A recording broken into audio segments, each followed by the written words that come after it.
عداوت مجھ سے کیوں اتنی، میں تو قرآن کا داعی ہوں رسول اللہ۔ السلام علی رسول کریم نبینا محمد وعلی آلہ واصحابہ اجمعین، اما بعد فاعوذ باللہ من الشیطان الرجیم۔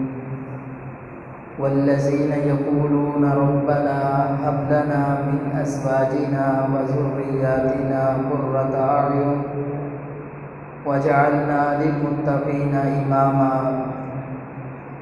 رب اشرح لي صدري ويسر لي أمري واحلل عقدة من لساني يفقهوا قولي رب زدني علما۔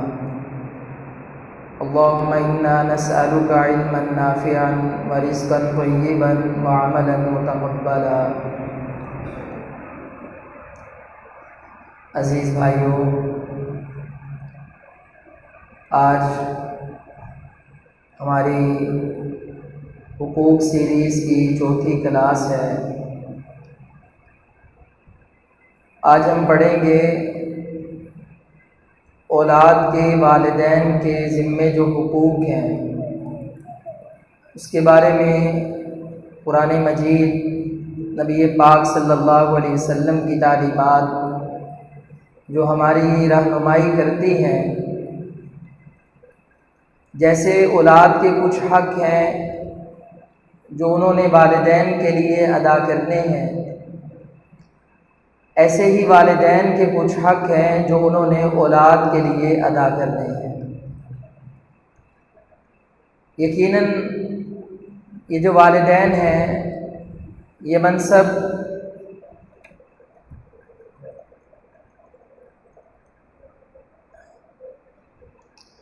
بڑی ہی مقام والا منصب ہے،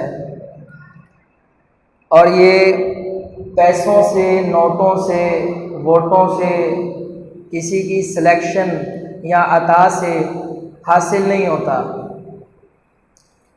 کتنے لوگ ایسے ہیں، شادی ہوئی، برس سہا برس گزر گئے، اولاد کے لیے اللہ تعالیٰ سے دعائیں بھی کرتے ہیں، دوا بھی لیتے ہیں، لیکن اولاد نہیں ہوتی۔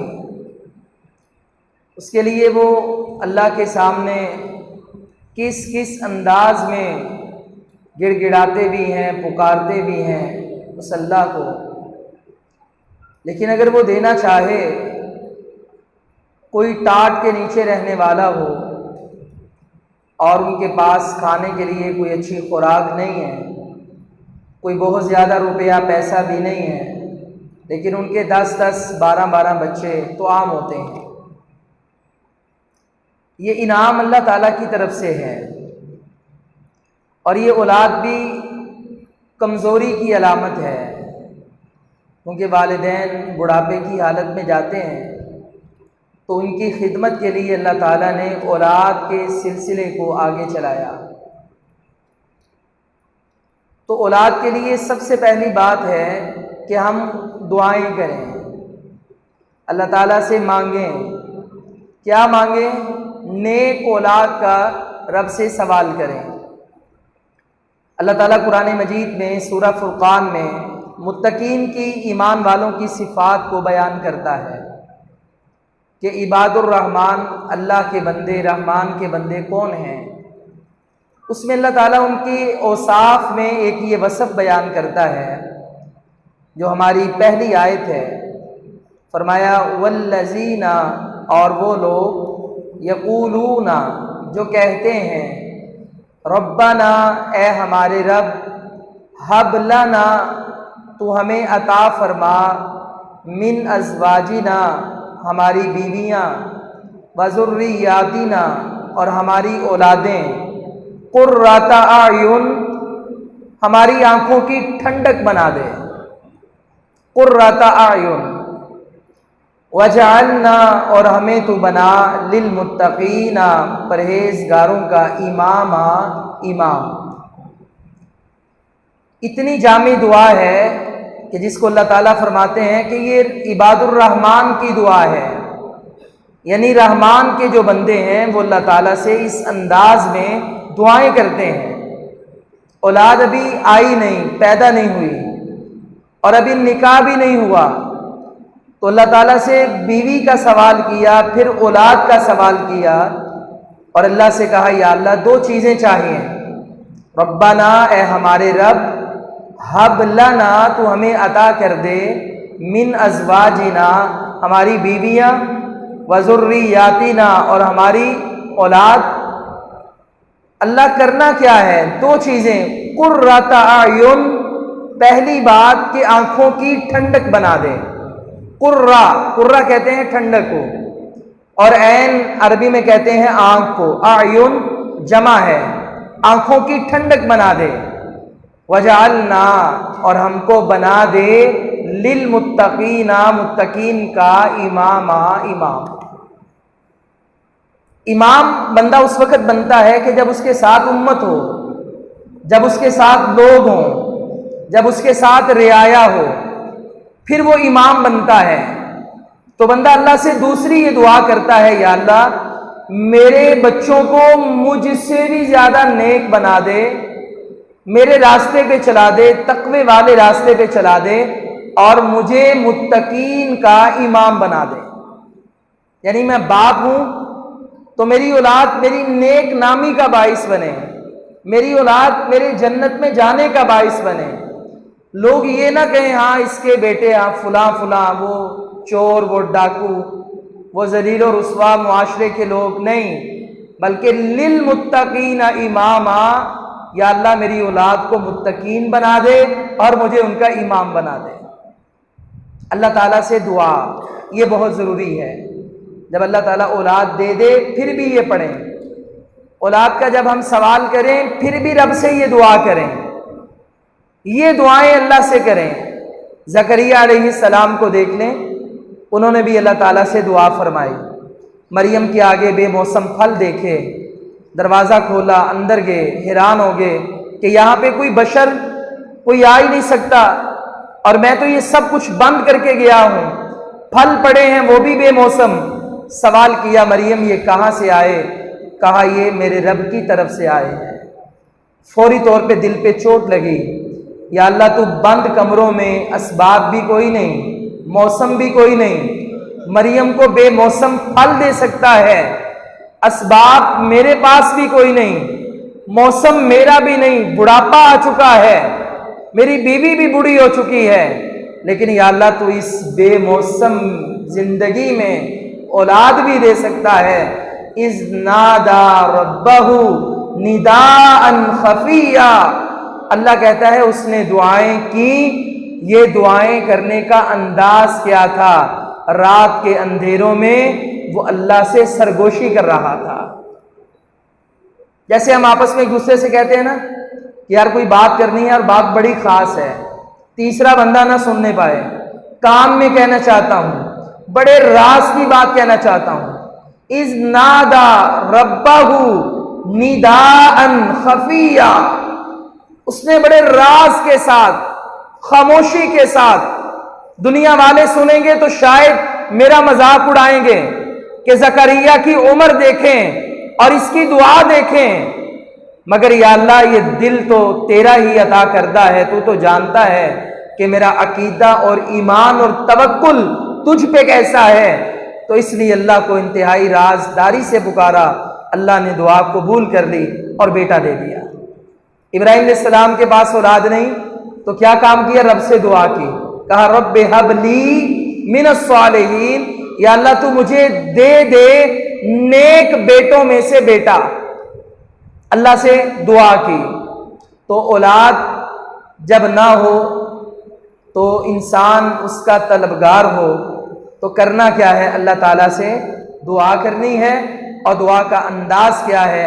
جیسے ابراہیم علیہ السلام نے، زکریا علیہ السلام نے اللہ تعالیٰ سے دعائیں فرمائی۔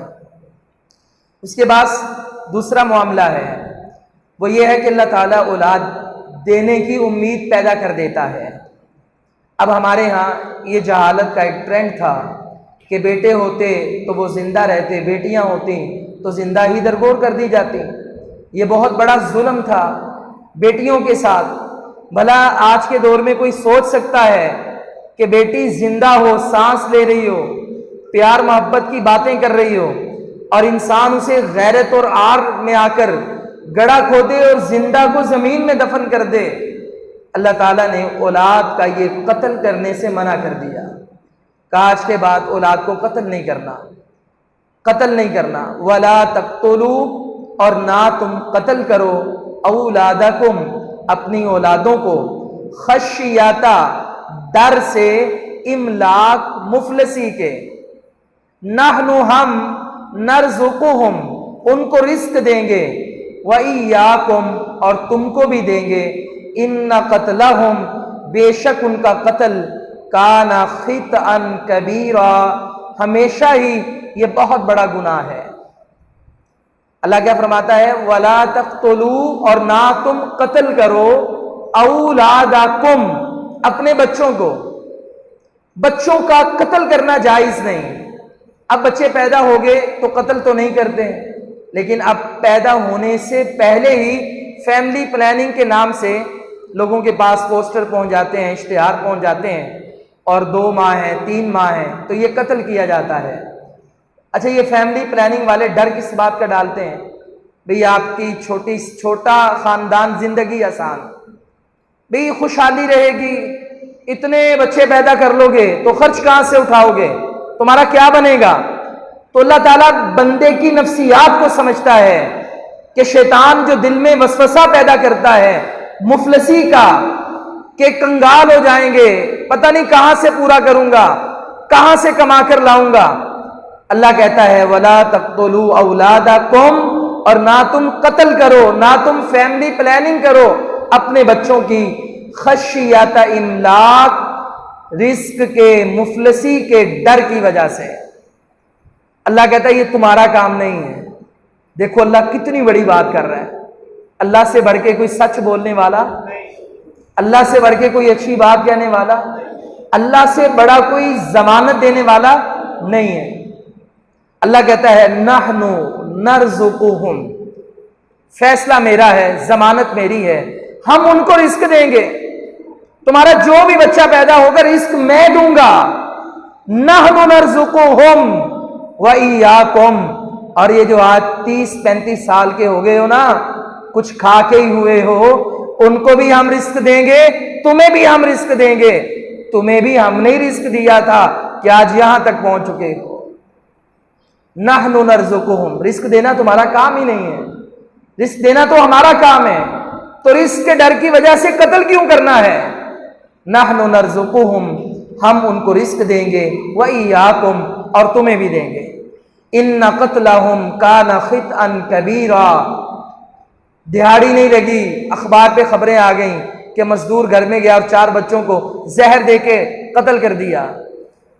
طرح طرح کے مظالم سامنے آتے ہیں کہ جن کو دیکھنا تو دور کی بات، بیان بھی نہیں کیا جا سکتا۔ یہ سب کس وجہ سے؟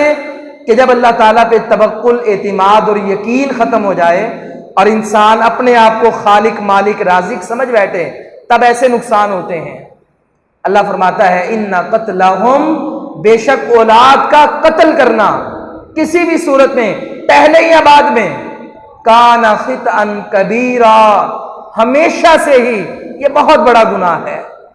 تم اگر کوئی ایسا کام کرتے ہو تو یہ کوئی عام نہیں ہے، عام گناہ نہیں ہے، بلکہ یہ کبیرہ گناہوں میں سے ایک گناہ ہے۔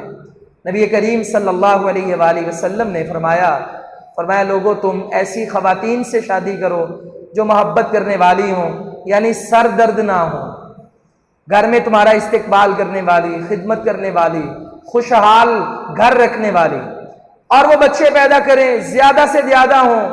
فرمایا کل قیامت کا دن ہوگا، میں اپنی امت کی کثرت کی وجہ سے دوسری امتوں پہ فخر کروں گا، سب سے زیادہ امت میری ہوگی۔ نبی علیہ السلام کی امت کتنی ہوگی؟ صحیح مسلم کی حدیث ہے، آپ نے فرمایا کہ جنت میں جنتیوں کی 120 صفیں ہوں گی، اور 80 صفیں اللہ تعالیٰ امت محمد کو عطا کرے گا، باقی 40 صفیں آدم علیہ السلام سے لے کر عیسیٰ تک ان کی امت کی ہوں گی۔ 2/3 اکثریت، 40 2/3 آپ کو مل گیا اور 1/3 ان کے پاس رہ گیا۔ فرمایا کل 2/3 اکثریت، اور یہ 2/3 ہوں گے کب؟ کہ جب آپ اس حدیث پہ عمل کریں گے، زیادہ سے زیادہ خدشہ رزق کا پیدا ہوتا ہے، اللہ کہتا ہے ہم دیں گے، تمہیں ٹینشن لینے کی ضرورت نہیں، تم ذرا ہم پہ توکل تو کر کے دیکھو۔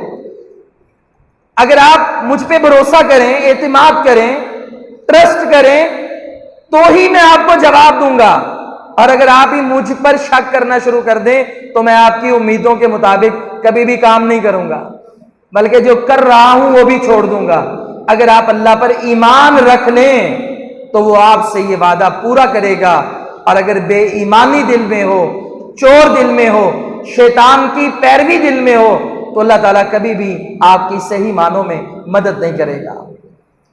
اس کے بعد تیسرا حق، بچہ پیدا ہوا تو ہم اپنے بچے کا اچھا نام رکھیں۔ نبی علیہ الصلوۃ والسلام نے فرمایا کہ اللہ تعالیٰ نے اس کے بڑے بڑے پیارے نام ہیں جو اسے بڑے پسند ہیں، فرمایا ان میں سے 2 نام عبداللہ اور عبد الرحمن یہ اللہ کو پسند ہیں۔ یہ جو نام ہے نا، ان کا شخصیت پر بڑا اثر ہوتا ہے۔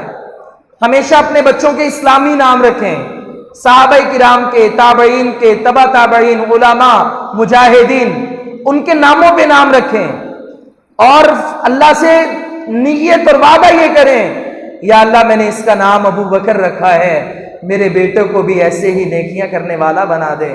یا اللہ میں نے اس کا نام عمر رکھا ہے، اس کو بھی وہ غیرت اور شجاعت عطا کر دے۔ یا اللہ میں نے اس کا نام عثمان رکھا ہے، اسے بھی ذوالنورین والی سخاوت عطا کر دے۔ یا اللہ میں نے اس کا نام علی رکھا ہے، اس کو بھی ویسی شجاعت اور بہادری عطا کر دے۔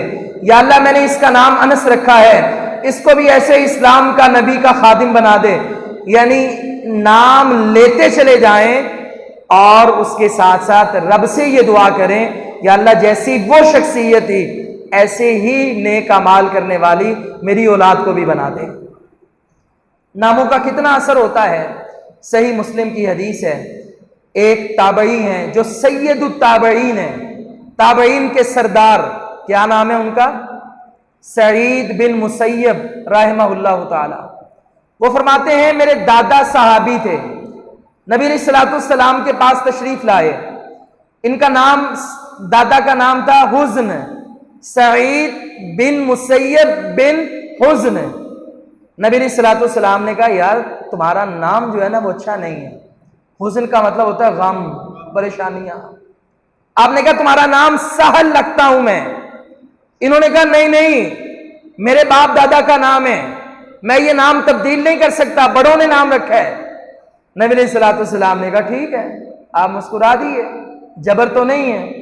سعید بن مسیب فرماتے ہیں اس نام کی وجہ سے چونکہ تبدیل نہ کیا میرے دادا نے، آج تک ہمارے خاندان سے غم ہی نہیں گئے، پریشانی ہی پریشانی ہے۔ ناموں کا بڑا اثر ہوتا ہے۔ تو ہمارے ہاں تو خواتین آج کل ٹی وی ڈرامے دیکھتی ہیں اور جیسے اینکر اداکار نظر آتے ہیں، ابھی بچے پیدا بھی نہیں ہوتے تو ویسے نام رکھ لیتے ہیں۔ تو اگر آپ اپنے بچوں کا نام ان فلمی ایکٹرز پہ رکھیں گے تو آپ کے بچے نمازی نہیں ہوں گے، وہ ایکٹر ہی پیدا ہوں گے، کیونکہ آپ نے نام ایسے رکھے ہیں۔ نام کا شخصیت پر اثر ہے۔ نبی علیہ السلام نے نام تبدیل کروا دیے، کس لیے؟ کہ اس کا شخصیت پہ بہرحال اثر ضرور ہوتا ہے، تو اس لیے اپنے بچوں کے نام پیارے اور اسلامی رکھیں جن کا معنی بھی اچھا ہو، تاکہ آپ کے بچے صحیح راستے پہ چلیں اور ان عظیم شخصیات کا آپ کے بچوں پہ اثر ہو۔ چونکہ بچہ تو اس وقت ناسمجھ ہوتا ہے، بولنے کے بھی قابل نہیں ہوتا، تو یہ ذمہ داری کس کی ہے؟ ماں باپ کی، اور یہ حق کس کا ہے؟ اولاد کا۔ اس کے بعد بچے کا عقیقہ کریں، 7ویں دن کا ہو۔ نبی علیہ الصلوۃ والسلام نے فرمایا کہ ہر بچہ اللہ کے ہاں گروی ہوتا ہے، گروی رب نے رکھا ہوا۔ گروی کس بات میں؟ اللہ کہتا ہے اس کا عقیقہ کر دو تو یہ آزاد ہو جائے گا۔ تو جب تک عقیقہ نہیں ہوتا بچہ اللہ کے ہاں گروی ہوتا ہے۔ تو فرمایا کہ 7ویں دن تم اس کی حجامت کرواؤ، اور اگر بیٹا ہے تو ختنے کرواؤ، اور اس کی طرف سے عقیقہ کرو، یعنی 2 جانور ذبح کرو، بچے کی طرف سے چھوٹے اور ایک بیٹی کی طرف سے۔ یہ آج کل حصے ڈال کے گائے یا اونٹ میں عقیقہ کرتے ہیں جو رسول اللہ صلی اللہ علیہ وسلم سے ثابت نہیں ہے۔ اگر آپ کے پاس استطاعت نہیں تو جب بھی آپ کے پاس استطاعت ہے، 7واں دن گزر گیا، اب یہ 14, 21, 23, 28 کی بات نہیں ہے، جب بھی استطاعت ہو تو عقیقہ کر دیں۔ ہمارے ہاں استطاعت ہوتی ہے لیکن ہمیں تھوڑی سی غیر مسلموں کی مشابہت کرنے کی عادت ہے، کیونکہ ہم نے سال بعد برتھ ڈے بھی منانا ہے، تو وہ سالگرہ والے دن لوگ عقیقہ کرتے ہیں۔ میرے بڑے جاننے والے ایسے لوگ ہیں، پیسے بھی ہوتے ہیں، 7ویں دن عقیقہ نہیں کرتے، سالگرہ پہ عقیقہ کرتے ہیں، جبکہ یہ تہوار منانا ہی غلط ہے، اور جان بوجھ کے جو نبی علیہ الصلوۃ والسلام کی سنت کو ترک کرتا ہے وہ گناہ گار ہے، سنت کی مخالفت کرتا ہے، اس نے اللہ کو اس کا جواب دینا ہے۔ اس کے بعد ہے اصل بات، وہ ہے کہ اولاد کی تربیت کی جائے۔ اولاد کی اچھی تربیت یہ بھی والدین کی ذمہ داری ہے اور یہ اولاد کا حق ہے۔ اچھی تربیت میں بڑے بڑے لوگوں نے اچھی تربیت کی، بڑی بڑی نیک اولادیں پیدا ہوئیں، ہو رہی ہیں اور قیامت تک ہوتی رہیں گی۔ اللہ تعالیٰ نے قرآن مجید میں اس کا تذکرہ کیا، لیکن ایک باپ جس کا نام لقمان ہے، جو نہ پیغمبر تھے نہ ہی نبی تھے، ایک عام آدمی تھے، نیک بندے تھے، اللہ تعالیٰ کو ان کی نصیحتیں بڑی پسند آئیں کہ انہوں نے اپنے بیٹے کو اتنے پیارے انداز میں چند نصیحتیں کی جن کا تعلق ہماری اولاد کی تربیت سے ہے، اخلاقیات سے، عقائد سے ہے۔ اللہ تعالیٰ نے ان کے نام سے یہ سورت نازل فرمائی اور اس میں اس بات کا، ان وصیتوں کا ذکر فرمایا۔ اللہ فرماتا ہے وَإِذْ، اور جب، قَالَ، کہا، لقمان نے، لِبْنِهِ، اپنے بیٹے سے، وَهُوَ يَعِظُهُ، اور وہ اس کو نصیحت کر رہا تھا، وعظ کر رہا تھا، یا بنیا، اے میرے چھوٹے بیٹے، پیارے بیٹے، لا تشرک، نہ تو شرک کرنا، باللہ، اللہ کے ساتھ، ان الشرک، بے شک شرک، لظلم عظیم، بہت بڑا یقیناً گناہ ہے، ظلم ہے۔ اللہ تعالیٰ نے آغاز میں جو ان کی نصیحت بیان کی، اس میں اللہ تعالیٰ نے ایک ہمیں نقطہ دیا۔ وہ نقطہ کیا ہے؟ وَإِذْ قَالَ، اور جب کہا، لقمان لِبْنِهِ، لقمان نے اپنے بیٹے سے، وَهُوَ يَعِظُهُ، اور وہ اس کو نصیحت کر رہا تھا۔ یعنی اگر آپ اپنے بچوں کو کوئی اچھی بات سمجھانا چاہتے ہیں، ان کی تربیت کرنا چاہتے ہیں، تو تربیت میں انداز نصیحت والا ہونا چاہیے۔ وَهُوَ يَعِظُهُ، واعظ کریں، نصیحت کریں۔ واعظ کہتے ہیں کسی چیز سے روکنا، ایسے روکنا کہ ساتھ ساتھ ڈر بھی پیدا کریں، بیٹا اس سے رک جا، بہت بڑا گناہ ہے، اللہ کی نافرمانی ہو جائے گی، اللہ سے ڈرو، اس کو کہتے ہیں واعظ۔ تو اللہ فرماتا ہے لقمان اپنے بیٹے کو ڈانٹ نہیں رہے تھے، جھگڑا نہیں کر رہے تھے، اس انداز میں لان تان نہیں کر رہے تھے۔ ہم بھی اپنے بچوں کی تربیت کرتے ہیں لیکن بعض دفعہ خود اتنے غصے میں آ جاتے ہیں کہ وہ ساری تربیت اور باتوں کا اثر ضائع ہو جاتا ہے۔ اللہ تعالیٰ نے یہاں پہ ایک سبق دیا کہ اگر آپ اپنے بچوں کی اچھی تربیت کرنا چاہتے ہیں تو والدین اپنے اندر حوصلہ پیدا کریں، صبر پیدا کریں، ٹھہراؤ پیدا کریں، واعظ و نصیحت کے موڈ میں آئیں، فلائٹ موڈ کاٹ کر، مطلب سارے رحم کے، محبت کے رشتے جو توڑے ہوتے ہیں وہ ختم کر کے نصیحت کے موڈ میں آئیں اور اپنے بچوں کو نصیحت کریں، نصیحت۔ اور جب آپ نے اپنے بچوں کو مخاطب کرنا ہے تو کیسے؟ لقمان نے کہا، یا بنیا، اے میرے پیارے بیٹے، بنیا کہتے ہیں چھوٹے، چھوٹے بیٹے، لاڈلے بیٹے، پیارے بیٹے۔ نصیحت بڑی ہے لیکن پہلی نصیحت میں یہ کرتا ہوں کیونکہ جب ہم نے یہ حقوق شروع کیے تو پہلا ہم نے سبق کون سا پڑھا تھا؟ حقوق میں پہلا حق کس کا پڑھا تھا؟ اللہ کا حق۔ حقوق اللہ پڑھے، بیٹے کو نصیحت کرتے ہوئے کہا پہلا حق اللہ کا ہے، اور اللہ کا حق یہ ہے لا تشرک باللہ، تو اللہ کے ساتھ کسی کو شریک نہ ٹھہرانا، ان الشرک لظلم عظیم، بے شک شرک بہت بڑا ظلم ہے۔ اپنے بچوں کے عقیدوں کی فکر کریں، عقائد کی فکر کریں، ڈگریوں کی فکر کریں، سائنس سے میٹرک کروا دیں، ایف ایس سی کروا دیں، بی ایس سی کروا دیں، لیکن اگر آج وہ فوت ہو گئے تو ڈگری ساتھ نہیں جانے، دنیا کا فائدہ تو ہوگا. بچے نے یہ تو نہیں کہنا فرشتے سے کہ ٹھہرو ذرا میں نے بی ایس سی بھی کیا ہے, امی ابا سے سند لے کے آتا ہوں. یا اللہ نے یہ تو نہیں کہا ڈگریاں بھی ساتھ قبر میں دفن کر دو, یہ فرشتے کو دکھانی ہوں گی. بھئی ایسا تو کوئی سین نہیں ہے. فرشتے نے تو آ کے عقائد دیکھنے ہیں, اور پہلی اصلاح جو کی جا رہی ہے وہ عقائد کی جا رہی ہے. اور ایک اور بڑا عظیم باپ ہے, اس کا باپ بت پرست تھا, بت فروش تھا, بت تراش تھا. وہ بڑے ظلم و ستم کے اندھیروں سے, بڑی تاریکیوں سے نکل کے آیا تھا. جب اس کے اپنے بچوں کی باری آئی وہ رب سے دعا کرنے لگا, وَإِذْ قَالَ إِبْرَاهِيمُ وَإِذْ قَالَ إِبْرَاهِيمُ, اور جب کہا ابراہیم نے, یعنی یہاں بھی دعا کا انداز. ابراہیم اپنی اولاد کے لیے رب سے دعا کر رہے ہیں. اللہ سے کیا کہا؟ یا اللہ رب اجعل هذا البلد آمنا, یا اللہ اس شہر کو امن والا بنا دے. وجنبنی وبنی ان نعبد الاصنام, یا اللہ بت پرستی سے نکل کے آیا ہوں, اب مجھے اور میری اولاد کو بتوں کی عبادت سے بچا دے. اللہ سے دعا کر رہے ہیں اولاد کے عقائد کی, یا اللہ اولاد کو بت پرستی سے بچا دے, شرک سے بچا دے. ابراہیم بھی رب سے یہی دعا کر رہے ہیں, مجھے بھی میری اولاد کو بھی. تو ہم سب اپنی اولادوں کے لیے فکر مند ہوں کہ ہم اپنی اولاد کو بزنس دے دیں, پیسہ دے دیں, سب کچھ دے دیں. میں نے اپنی اولاد کو عقیدہ کیسا دیا؟ اگر عقیدہ توحید والا ہے, شرک نہیں ہے, میں بھی کامیاب, میرے بچے بھی کامیاب. اگر عقیدے میں ملاوٹ آ گئی تو یاد رکھنا ہماری ساری محنتیں, ہماری ساری کوششیں رائے گاہ چلی جائیں. دوسری نصیحت فرمایا یا بنیا, اے میرے بیٹے, انہا بے شک, ان تکو مثقال حبۃ, کوئی چیز رائی کے دانے کے, من خردل, وزن کے برابر ہو, فتکن, بس وہ ہو, فی صخرۃ, کسی چٹان میں, او فی السماوات, یا آسمانوں میں, او فی الارض, یا زمین میں, یاتی بہ اللہ, اللہ تعالیٰ اسے لے آئے گا.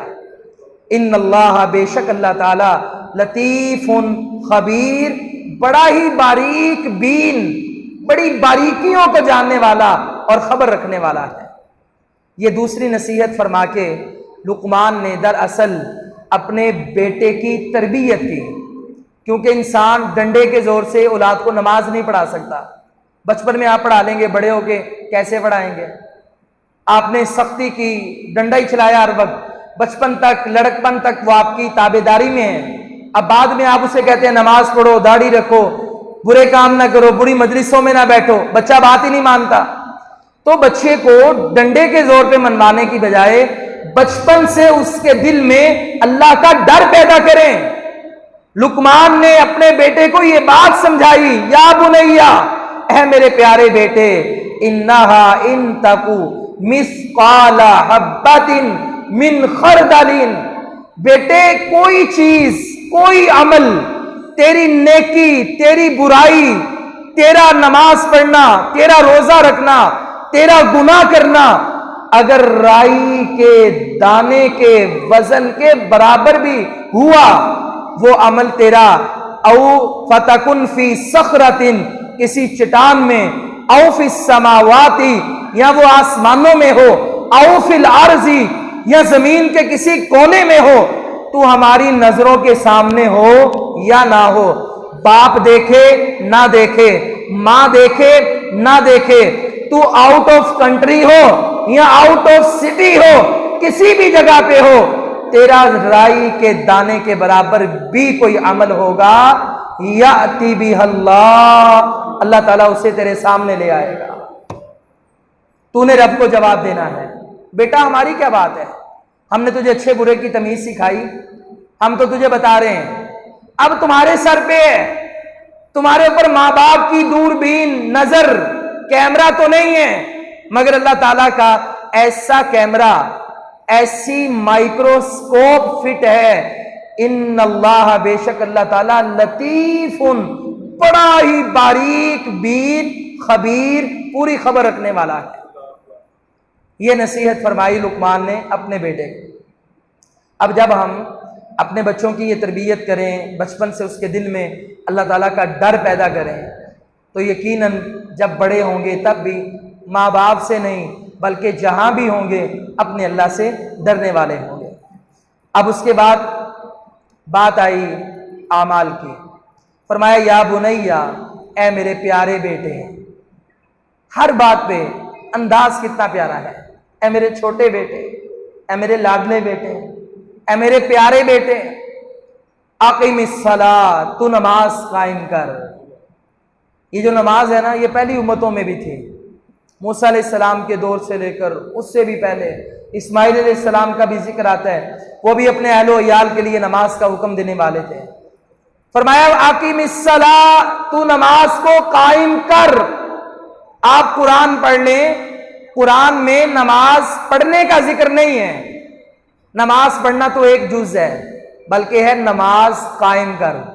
نماز کو قائم کرنا، باجماعت پڑھنا، نماز کو قائم کرنے کا مطلب وقت پہ پڑھنا، اول وقت پہ پڑھنا، مسجد میں پڑھنا، صف اول میں پڑھنا، یہ ساری چیزیں نماز کے قیام میں آتی ہیں۔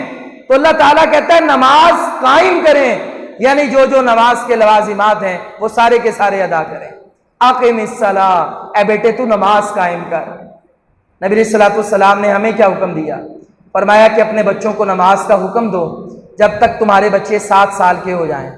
7 سال کے ہو گئے، اب کو بیٹا نماز پڑھو، نماز پڑھو، نماز پڑھو۔ حالانکہ اگر آپ اپنے بچوں کو نمازی بنانا چاہتے ہیں تو بچے چھوٹے ہوں بڑے ہوں، بچوں کو 2-3 سال کی عمر میں ہی آپ مسجد میں لے کر کے آیا کریں۔ زیادہ سے زیادہ یہ ہوگا کہ مسجد میں پیشاب نہ کر دیں۔ آج کل ویسے بھی پیمپر کی دنیا ہے تو مسئلہ تو کوئی نہیں ہے، آپ بچوں کو پیک کریں اور مسجد میں لے آئیں۔ نتیجہ یہ ہوگا کہ جتنی دیر میں بچہ باشعور ہوگا اسے نماز کا تعارف ہوگا، نماز پڑھنے کا احساس 2-3 سال کی عمر سے ہی پیدا ہو جائے گا۔ جب 7 سال کی عمر کو پہنچے گا آپ کو کہنا ہی نہیں پڑے گا، بچہ خود ہی نماز پڑھے گا۔ لیکن پھر بھی کہا کہ بچہ 7 سال کا ہو تو نماز کا حکم دو۔ 3 سال گزر گئے، تم کہتے ہو وہ نماز پڑھتا ہے، تم کہتے ہو وہ نماز پڑھتا ہے۔ عادت ہو جانی چاہیے، اگر نہیں ہوئی پھر بھی نماز کبھی چھوڑے تو مارو، مار کے نمازی بناؤ۔ یا اللہ مارے کیوں؟ تیرا نبی اتنی سخت بات کیوں کہتا ہے؟ کیونکہ کچھ سال رہ گئے ہیں بالغ ہونے میں، یہ 12-13 سال کی عمر میں بلوغت کو پہنچ جائیں گے۔ بالغ ہونے کے بعد جو نماز نہیں پڑھے گا وہ کون ہوگا؟ کافر ہوگا۔ پھر تو فرق ہی نماز رہ جائے گا بین العبد و بین الکفر ترک الصلاۃ۔ لہذا یہ کفر میں داخل ہونے سے پہلے پہلے بچوں کو بچا لیں، 7 سال سے محنت کریں، اسے نمازی بنائیں، 10 سال میں مارے پیٹیں، اتنا پکا کر دیں کہ وہ نماز پڑھے۔ ابراہیم علیہ السلام بھی پھر ادھر یاد آ گئے، رب سے دعائیں کرتے ہیں، کہتے ہیں یا اللہ ربنا انی اسکنت من ذریتی بواد غیر ذی زرع عند بیتک المحرم۔ یا اللہ اولاد تھی میری، بڑے رب سے ذوق شوق سے رو کے بڑھاپے میں اولاد مانگی، یا اللہ تو نے بیٹا دے دیا۔ یا اللہ ان کو میں ایسی بے آباد جگہ پہ چھوڑ کے آیا جہاں پہ انسان تو دور کی بات، کوئی سبزہ بھی نہیں ہے، کوئی پتا بھی نہیں ہے، کوئی جھاڑی بھی نہیں ہے۔ یا اللہ میں ادھر کیوں چھوڑ کے آیا؟ عند بیتک المحرم، کیونکہ وہاں پہ تیرا حرمت والا گھر تھا۔ یا اللہ تیری وہاں پہ مسجد تھی، میں نے مسجد کے قریب گھر لیا، میں وہاں پہ انہیں آباد کر کے آیا ہوں۔ یا اللہ میرا مقصد بلا کیا ہے؟ ربنا لیقیموا الصلاۃ، تاکہ اے اللہ یہ بچے نمازی بن جائیں۔ یہ بات کون کہہ رہے ہیں؟ ابراہیم علیہ السلام۔ ربنا لیقیموا الصلاۃ، یا اللہ میں نے کوئی سوسائٹی، کوئی سہولیات، کوئی گیٹ، کوئی سیکیورٹی، کوئی دنیا نہیں دیکھی، کوئی قلعے نہیں دیکھے بڑے بڑے، میں ایک بے آباد جگہ پہ گیا، تیرا گھر دیکھا، پسند آیا، گھر بھی اپنا وہاں پہ بنا لیا۔ کس لیے؟ ربنا لیقیموا الصلاۃ، یا اللہ میری اولاد نمازی بن جائے۔ کتنی فکر ہے، اولاد نمازی بن جائے۔ تو اس سے یہ بھی مسئلہ سمجھ آیا کہ اگر آپ بچوں کو نمازی بنانا چاہتے ہیں، ایک تو انہیں حکم دیں 7 سال کی عمر میں پھر ماریں، ایک یہ مسئلہ ہے۔ دوسرا یہ ہے کہ مسجد کے قریب گھر لیں۔ اگر آپ کبھی گھر میں نہیں بھی ہوں گے تو بچوں کی ماں انہیں مسجد میں بھیج دے گی، اسے یہ فکر نہیں ہوگی کہ مسجد دور ہے۔ مسجد کا قریب ہونا بھی یہ نمازی انسان کو بنا دیتا ہے۔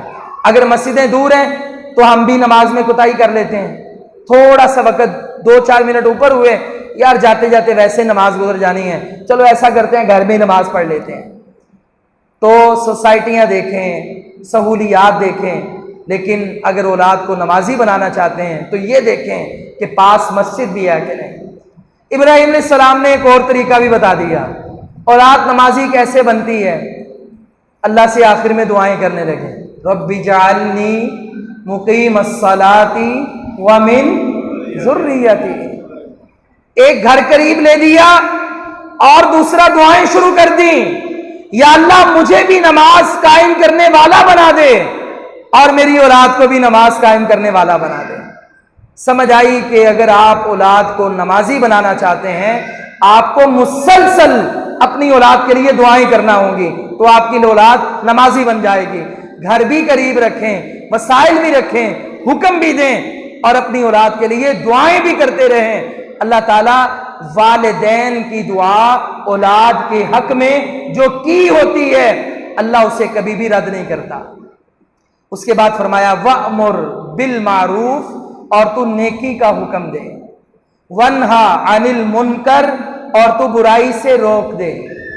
ایک ہے کہ بیٹا خود نیکی کرے اور ایک ہے اپنے بیٹے کو اچھے برے کی تمیز سکھائیں کہ آپ کی اولاد نیکی کا حکم دینے والی بن جائے اور برائی سے منع کرنے والی بن جائے۔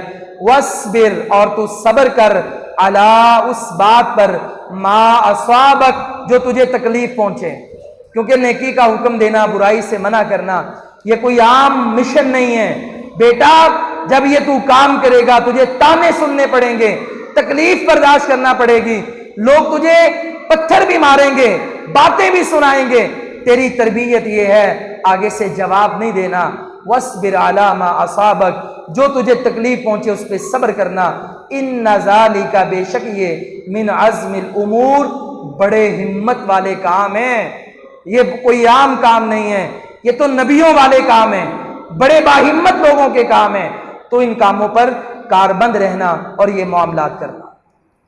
اس کے بعد اب انسان کی جو باڈی لینگویج ہے، باڈی لینگویج، اس کی بھی اصلاح فرمائی۔ ہمارے بچوں سے ہی یہ معاملات خراب ہوتے ہیں اور یہ غیر معاشرتی لوگ، غیر ریاستی عناصر جسے آپ کہہ لیں، ان جیسا لہجہ، ان جیسی بات، ان جیسا چلنے پھرنے کا انداز، یہ معاملات پیدا ہو جاتے ہیں۔ تو اللہ فرماتا ہے کہ انہوں نے پھر نصیحت فرمائی، وَلَا تُسَعِّرْ، اور نہ تو پھلا، خدک، اپنے رخسار کو، للناس، لوگوں کے لیے، وَلَا تَمْشِي، اور نہ تو چل، فِي الْأَرْضِ، زمین میں، مارہا، اکڑتے ہوئے، ان اللہ، بے شک اللہ تعالی، لا يحب، نہیں محبت کرتا، کل مختال فخور، ہر فخر کرنے والے سے اللہ تعالیٰ محبت نہیں کرتا۔ اب یہ ہمارے بچے کیسے چل رہے ہیں، ہمارے بچوں کا ہمارے ملنے والوں سے کیسا رویہ ہے، گھر میں کوئی مہمان آ جائے کیا بچے انہیں اچھی طرح ملتے ہیں کہ نہیں؟ ویسے بھی آج کل انگلش میڈیم کا زمانہ ہے، اگر ہمارے بچے انگلش میں کوئی 2-4 لائنیں یاد کر لیں، کوئی لفظ یاد کر لیں، تو جہاں پہ ہمارا ناک بلند ہو جاتا ہے، ہمارے غریب ان پڑھ رشتہ دار گھروں میں آ جائیں تو ہمارے گال بھی پھول جاتے ہیں، ہم بھی تکبر اور اکڑ سے انہیں دیکھتے، ملتے اور ان سے باتیں کرتے ہیں۔ یہ ہمارا انداز ہے، ہمارے بچوں کا بھی ایسا انداز ہوتا ہے۔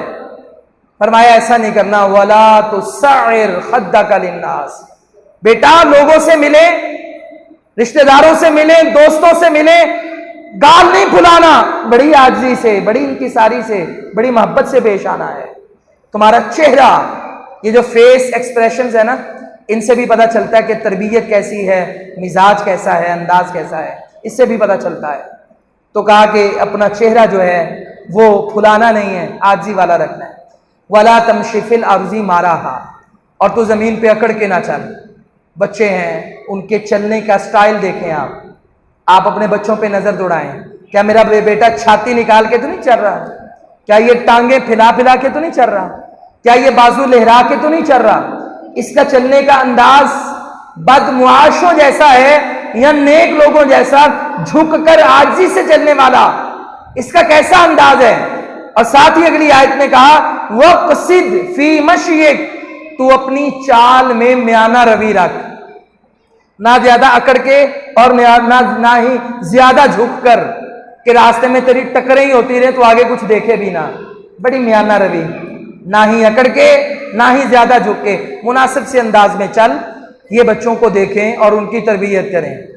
اور ہاں وَلَا تَمْشِ فِي الْأَرْضِ مَرَحًا، زمین پر آپ اکڑ کے نہ چلیں۔ اچھا، چلتے انسان آسمان پہ کہ زمین پر؟ زمین پہ ہی، تو اللہ تعالیٰ یہ کہہ دیتا کہ اکڑ کے نہ چلو۔ اللہ نے زمین کا کیوں کہا؟ تاکہ انسان کو اس بات کی خبر رہے کہ وہ جن کے لیے اکڑ کے چل رہا ہے، جن کو حقیر سمجھ رہا ہے، انہوں نے بھی آنا اسی مٹی میں ہے، اور جو اکڑ کے چل رہا ہے اس نے بھی آنا اسی مٹی میں ہے۔ انجام تو ایک ہے۔ اللہ تعالیٰ دوسرے مقام پہ فرماتے ہیں وَلَا تَمْشِ فِي الْأَرْضِ مَرَحًا، اے انسان تو اکڑ کے نہ چل۔ اکڑ کے ضروری نہیں ہے کہ انسان باڈی میں اکڑ پیدا کرے، نیتوں میں غرور نہ پیدا کریں۔ چلتے ہوئے اپنا لباس، اپنے جوتے، اپنی گاڑی، اپنا سیکیورٹی پروٹوکول دے کر تکبر پیدا نہ ہو جائے۔ اللہ فرماتا ہے اِنَّكَ لَن تَخْرِقَ الْأَرْضَ وَلَن تَبْلُغَ الْجِبَالَ طُولًا، تو یہ جو اکڑ کے چل رہا ہے، نہ تو اسے زمین پھاڑ سکتا ہے، نہ تو پہاڑوں پہ جا سکتا ہے، اور رہنا تو نے زمین پہ ہے یہیں پہ، تو پھر اکڑ پہ چلنے کی وجہ کیا ہے؟ تو اللہ تعالیٰ پھر فرماتا ہے ان اللہ، بے شک اللہ تعالیٰ لا يحب كل مختال فخور۔ مختال بھی کہتے ہیں فخر کرنے والا، تکبر کرنے والا، اور فخور بھی کہتے ہیں فخر کرنے والا۔ اب ان دونوں میں فرق کیا ہے؟ مال خرچ کرنے سے پہلے، ابھی اللہ کے راستے میں روپیہ پیسہ دیا نہیں ہے، مال خرچ کرنے سے پہلے جو فخر تکبر کریں اسے مختال کہتے ہیں، اور جو رب کے راستے میں مال لوٹا کر فخر اور تکبر کریں، ہم نے یہ کر دیا، یہ بنا دیا، اتنے اسپتال بنا دیے، یہ میرا کارنامہ، یہ میں نے کیا، جو کر کے فخر کریں اسے فخور کہتے ہیں۔ اللہ کہتا ہے تو خرچ نہ کر کے فخر کر، تب بھی رب کو پسند نہیں، خرچ کر کے فخر کر دے تب بھی اللہ کو پسند نہیں۔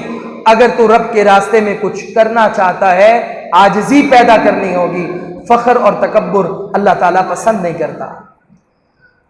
اللہ اکبر۔ اس کے بعد وَغْضُضْ مِن صَوْتِكَ، اور تو اپنی آواز کو نیچا رکھ۔ جب بھی تو بات کرے، استادوں سے کرے، والدین سے کرے، دوست احباب سے کرے، تو کسی بھی بڑے آدمی کے سامنے، چھوٹے آدمی کے سامنے بات کرے تو اپنی آواز کو پست رکھ۔ وَغْضُضْ مِن صَوْتِكَ، آواز پست رکھ۔ اِنَّ أَنْكَرَ الْأَصْوَاتِ، بے شک بری آوازوں میں سے جو آوازیں ہیں، لَصَوْتُ الْحَمِيرِ، گدھے کی آواز ہے، گدھے کی آواز۔ اب یہ دو باتیں ہیں اس میں، جو گدھے کی آواز ہے نا، گدھا بول رہا ہو تو یہ انسان کو بڑا برا لگتا ہے۔ کوئل کی آواز بری نہیں لگتی، طوطا بولے تو بری نہیں لگتی، بکرا بولے تو بری نہیں لگتی، بیل بولے تو بری نہیں لگتی۔ بری آوازوں میں کتے کی آواز ہو، گدھے کی آواز ہو، ان بری آوازوں میں سب سے بری آواز گدھے کی آواز۔ کس لیے؟ ایک تو آواز بڑی بلند ہوتی ہے، بڑی بلند آواز ہوتی ہے، ایک بات۔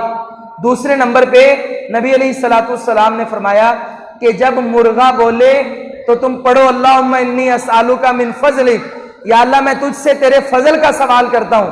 فرمایا ہے مرغا یقیناً فرشتے کو دیکھ کر بولتا ہے، اور کہا جب گدھا بولے تو اعوذ باللہ من الشیطان الرجیم پڑھو، کیونکہ گدھا ہمیشہ شیطان کو دیکھ کے بولتا ہے۔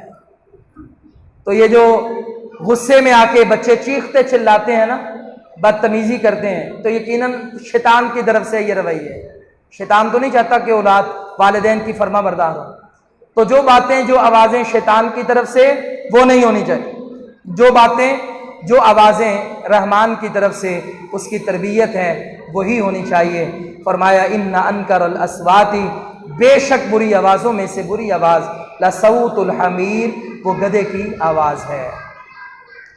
آپ جب اپنے بچوں کی اچھی تربیت کر لیں، انہیں قرآن پڑھ کے سنائیں، یہ ان کی ساری اصلاحات کریں، نتیجہ کیا ملے گا؟ نتیجہ یہ ملے گا، صحیح مسلم کی حدیث ہے، رسول اللہ صلی اللہ علیہ وسلم نے فرمایا کہ 3 بندے رات کا اندھیرا ہے، پہاڑوں میں چل رہے ہیں، پہاڑوں کا اندھیرا پھر رات کا اندھیرا، فرمایا کہ بارش اور طوفان، اتنے زور کے طوفان چلا، بارش برسی، انہوں نے سوچا کہ کہیں کوئی پتھر کوئی پہاڑی ہمارے اوپر نہ آن گرے، تو جو رات کے اندھیروں میں پہاڑوں پہ چلے ہیں وہ اس منظر کو بخوبی جانتے ہیں، کہا کہ ہم کیوں نہ کوئی غار تلاش کر کے اس میں اوٹ لے لیں۔ کہا وہ غار میں گئے، ایسے ہی ہوا کہ پہاڑوں سے لینڈ سلائیڈنگ شروع ہو گئی، پتھر گرنے شروع ہو گئے، ایک بڑا پتھر آ کے غار کے منہ کے اوپر گر گیا، غار کا منہ بند ہو گیا۔ فرمایا کہ اس میں سے ذرہ برابر بھی اب باہر نکلنے کی جگہ نہیں، اب ان کو موت کے علاوہ کچھ نہیں نظر آ رہا۔ 3 بندے ہیں، دھکا لگاتے ہیں، پتھر کا کچھ بھی نہیں جاتا۔ انہوں نے کہا کہ بھئی اب ایسا کرتے ہیں، اللہ سے دعا کرتے ہیں کہ ہمارا رب ہم سے کوئی غیبی ہماری مدد کر دے، تو وہی نجات دے سکتا ہے، اس کے علاوہ کوئی نہیں۔ انہوں نے آپس میں کہا یار ایسا کریں، اپنے اعمال کے بارے میں سوچیں، جس نے جو عمل بڑے اخلاص سے کیا ہے نا، آج اس عمل کا واسطہ دے کر اللہ کو دعا کریں، کیونکہ دعا میں 3 واسطے جائز ہیں، اللہ کی صفات کا واسطہ، اپنے نیک اعمال کا واسطہ، اور تیسرے نمبر پہ کسی زندہ بندے کے ساتھ آپ جا کر اسے دعا کی ریکویسٹ کریں، اس کو واسطہ بنا لیں، وہ اللہ سے آپ کی دعا کر دیں۔ نیک اعمال اللہ کے سامنے پیش کرنے شروع ہوئے۔ ایک بندے نے عمل پیش کیا، کہتا یا اللہ رات کا اندھیرا تھا اور اسی میں روٹین یہ تھی کہ گھر میں جب بھی آتا بکریوں کا دودھ دھوتا، سب سے پہلے اپنے والدین کو پلاتا۔ ایک رات اسی طرح بارش طوفان یا کسی وجہ سے لیٹ ہو گیا، ماں باپ میرا انتظار کرتے کرتے بھوکے ہی سو گئے۔ میں گھر میں آیا، میں نے بکریوں کا دودھ دھویا، برتن بھرے، اب میرے بچے بھی مجھے دیکھ رہے ہیں، میری بیوی بھی مجھے دیکھ رہی ہے، لیکن میں نے کہا کہ حق پہلا ماں باپ کا ہے۔ میں نے برتنوں میں دودھ ڈالا، پیالے لیے اور ماں باپ کے سرانے کھڑا ہو گیا۔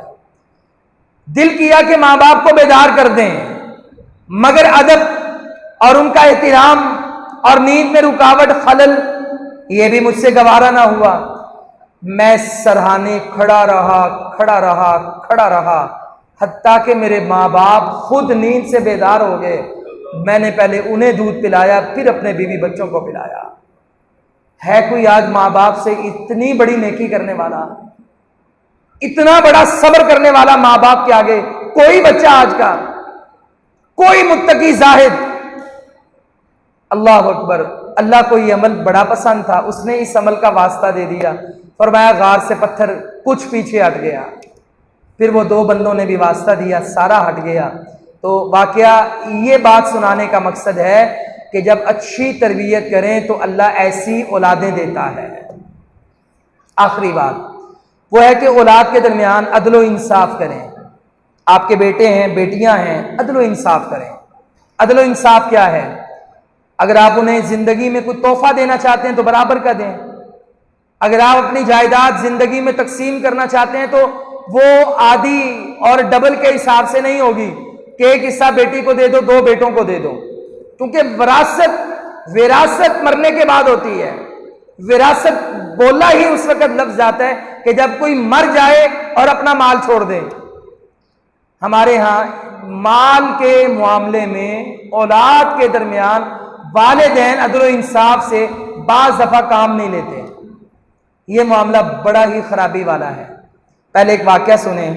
حضرت نعمان بن بشیر رضی اللہ تعالیٰ فرماتے ہیں ان اباہ اتی بہ رسول اللہ صلی اللہ علیہ وسلم، کہتے ہیں کہ میرے ابا جان مجھے اللہ کے نبی کے پاس لے آئے۔ کیوں لے کر کے آئے؟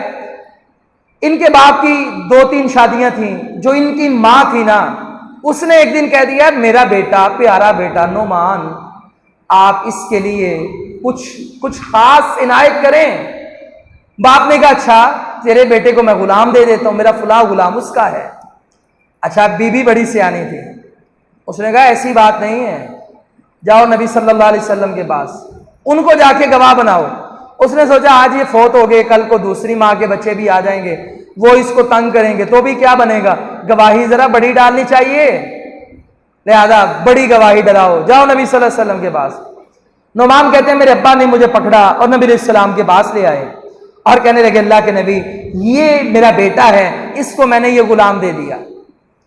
فقال آپ نے کہا اکل والدک نحلت مثلہ، تیرے اور بھی بچے ہیں کیا سب کو ایک ایک غلام دیا ہے؟ قال لا، انہوں نے کہا نہیں اللہ کے نبی صرف اس کو دیا ہے۔ قال فرجہ، آپ نے کہا یہ تحفہ واپس کر۔ دوسری حدیث میں آپ نے کہا فاتقوا اللہ، اللہ سے ڈرو، وعدلوا بین اولادکم، اپنی اولادوں کے درمیان عدل کرو، عدل، اور یہ مال دنیا میں رہ جائے گا، اپنی آخرت کو بچاؤ، کل قیامت والے دن اولاد میں سے کسی کا ہاتھ ہوا، تمہارا گریبان ہوا، ساری زندگی تمہاری ضائع ہو گئی، رب کو کیا جواب دو؟ اللہ سے ڈرو، اولاد کے درمیان عدل کرو۔ تیسری حدیث نبی علیہ السلام نے یہ بھی کہا لا تشہدنی علی جور، تو ظلم پہ مجھے گواہ بناتا ہے، اللہ کی قسم یہ ظلم ہے، محمد صلی اللہ علیہ وسلم ظلم پہ کبھی گواہ نہیں بنے گا، اے غلام کو واپس کر، میں کسی کے ساتھ ظلم نہیں ہونے دوں گا۔ کتنی بڑی بات، تین باتیں کہیں، کہا یہ واپس کرو، سب بچوں کو دی ہے۔ دوسری بات اللہ سے ڈرو، اولاد کے درمیان عدل کرو۔ تیسری بات یہ ظلم ہے، محمد صلی اللہ علیہ وسلم ظلم پہ کبھی بھی گواہ نہیں بنتا۔ پیارے بھائیو یہ واقعہ سمجھنے کے لیے بڑا ہی آسان ہے، ہم اپنی اولاد کے درمیان عدل کریں۔ یہ ہمارے ہاں بر صغیر کا چونکہ مسئلہ ہے، بیٹیوں کے معاملے میں تو ہمارے دل انتہائی تنگ پڑ جاتے ہیں، وہ باپ ہوں وہ بھائی ہوں، اللہ تعالیٰ مجھ سمیت ہم سب کی اصلاح فرمائے، سب کہہ دیں تنگ پڑ جاتے ہیں۔ اس میں ایک مسئلہ آتا ہے جی بیٹیوں کی شادی کی انہیں جہیز نہیں دیا، خیر یہ ایک الگ مسئلہ ہے کہ یہ دینا ہے کہ نہیں دینا، شادیاں کیسی ہونی چاہیے، لیکن ایک سوال ہے کیا باپ اپنے بچوں کا جب ولیمہ کرتا ہے تو دربار سے لنگر کھلاتا ہے یا پیسہ لگا کے کھلاتا ہے؟ تب بھی تو پیسے لگاتا ہے نا، بیٹوں کی شادیوں پہ برات پہ بھی پیسے لگاتا ہے، ولیمے پہ بھی لگاتا ہے۔ اگر بیٹی کی شادی کر بھی دی، روٹیاں کھلا دی، اس کی شادی پہ خرچ کر دیا، تو بیٹے کی شادی پہ نہیں کیا۔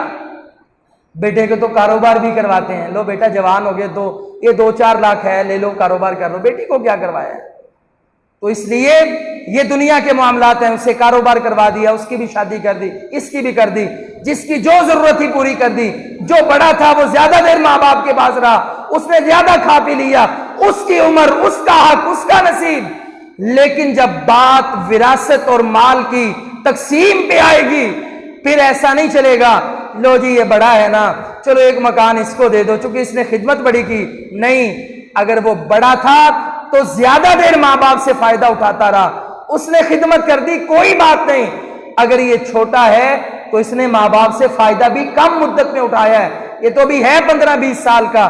تو اس لیے جب اولاد کے لیے مال کی تقسیم کی بات آئے، خدا کے لیے ظلم نہ کریں، جہنم نہ خریدیں، اللہ سے ڈریں، عدل کریں اور برابر کا مال تقسیم کریں، دنیا سے جاتے جاتے اپنی آخرت کو برباد ہونے سے بچا لیں۔ یہ ہمارے آج کے سبق کا پیغام ہے۔ اللہ تعالیٰ عمل کی توفیق دے۔ آخر میں ایک دعا ہے، دعا سب کو یاد ہے، رب